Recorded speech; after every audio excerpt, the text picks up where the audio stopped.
आप देख रहे हैं पब्लिक स्टेटमेंट न्यूज नेटवर्क।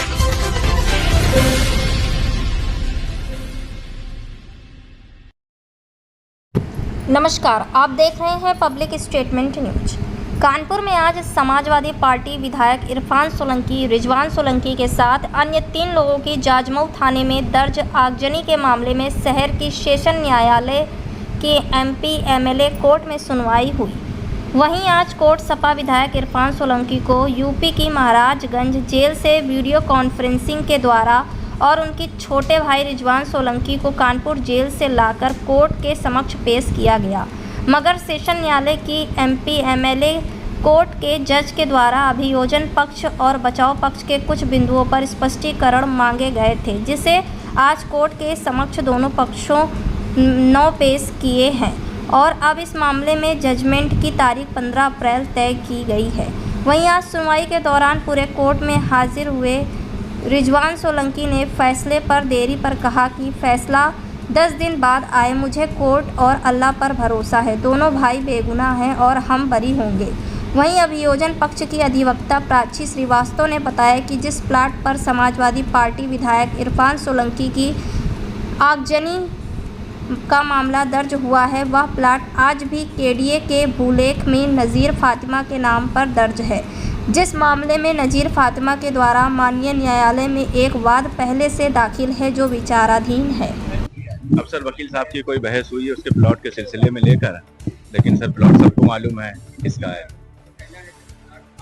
जी सर, सर ये सच है, ये हकीकत है सर। कोई अपने घर में आग लगाएगा सर? हमें तो नहीं लगता सर कोई अपने घर पे आग लगाएगा सर। हमारा खुद का प्लॉट है, हमारे बच्चे उस घर में रहते हैं। हम सर, मुझे नहीं लगता है कि सर कोई अपने घर में आग लगा देगा। क्या हुआ सर? क्या नाम है जी? 15 तारीख पड़ गई सर। क्या लगता है ये इरफान ये बोल रहे थे कि सर इरफान भाई भी इंसान है और हम सब इंसान है, आप भी इंसान है, तो इंसान को इंसान है सर हम लोग।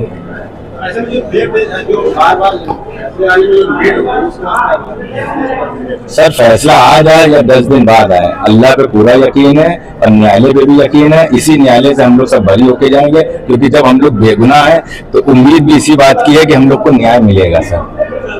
जैसे इरफान ने अपनी की बात कही थी कि कहीं मेरी खबर ना आ जाए उसको, अब सर वो भाई पूछिएगा, हम भाई के साथ है नहीं।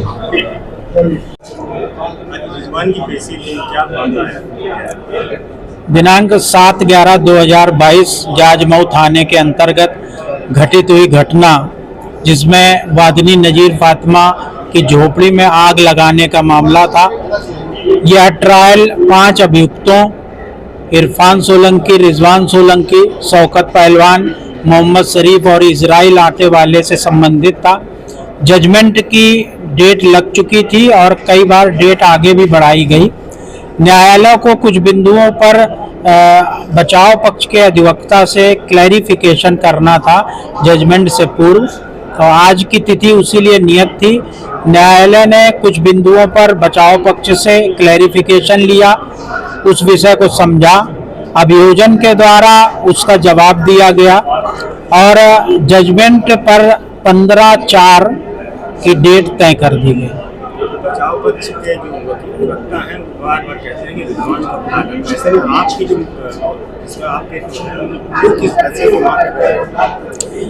ये मामला कोई संपत्ति का नहीं है, संपत्ति के विवाद का नहीं है। जिले में कई बार ऐसा आया है कि वादिनी जहाँ निवास कर रही थी उनके बगल में ही जो है अभियुक्त गण का जो है मकान बना हुआ है, ये कई बार आया है। जिले और चीफ से ये साबित है कि वो वहां पर निवास कर रही थी और संपत्ति किसकी है इसका विषय ये सेशन ट्रायल में नहीं है। इस न्यायालय को संपत्ति किसकी है इसको डिसाइड नहीं करना। 436 धारा IPC की जो है उसमें सब न्यायालय को ये देखना है कि वादिनी के निवास स्थान पर आग लगाई गई और अभियुक्त गणों के द्वारा लगाई गई, बस इतना देखना। संपत्ति का जो है विषय इस मामले में नहीं आएगा। आज जो है कुछ क्लैरिफिकेशन चाह रहे थे जज साहब, और लेकिन हम लोगों ने अपनी तरफ से बहस की और कुछ चीजें कही।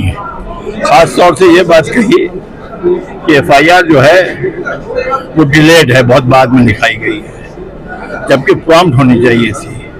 दूसरी बात यह है कि ये कोई चाकू का या चोरी का या ऐसा केस नहीं कि चुपके से हो गया। जब कहीं आग लगाई जाती है तो पूरा मोहल्ला, पूरा इलाका, पूरा शहर एक्शन में आ जाता है, पूरा पुलिस एडमिनिस्ट्रेशन एक्शन में आ जाता है।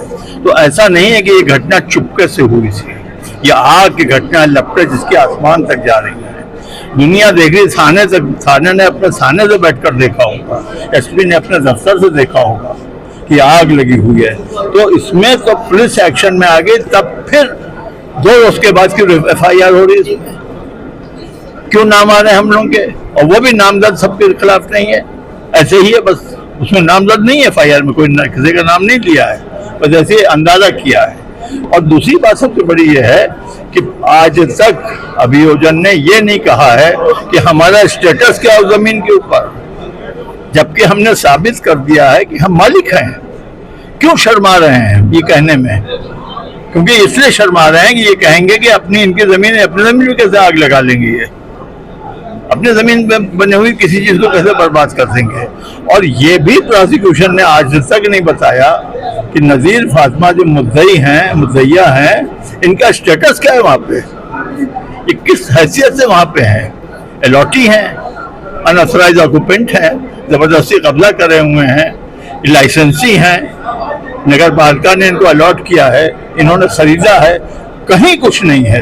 बल्कि उल्टा इनके कागजात साबित ये कर रहे हैं कि ये यहाँ थी ही नहीं, ये अशरफाबाद में रहती थी, ये जबरदस्ती प्लांट किया गया एक औरत को लाकर हम लोगों को फंसाने के लिए हो रहा है।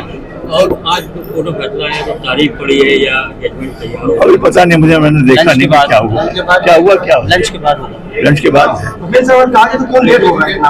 लंच के बाद डेट देंगे वो, लंच के बाद तारीख नियत करेंगे। कौन पीछे जो है कई बार होती है तारीखें। अब ये तो अदालत का मामला, तो हम लोग क्या बोलेंगे? ये तो अदालत का मामला, इस मामले में ऐसा क्या कोई कर सकता है? बहुत सी रिजल्ट है, उनको बीसीओ जजमेंट करना है, ऐसा थोड़ा कि एक ही जजमेंट करना है। ठीक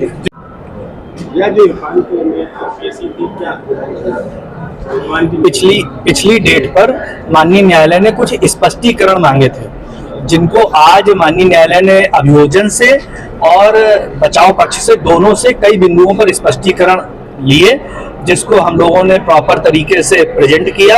और अब उसमें डेट जजमेंट के लिए 15 अप्रैल इस मामले में लगा दी गई है। बचाव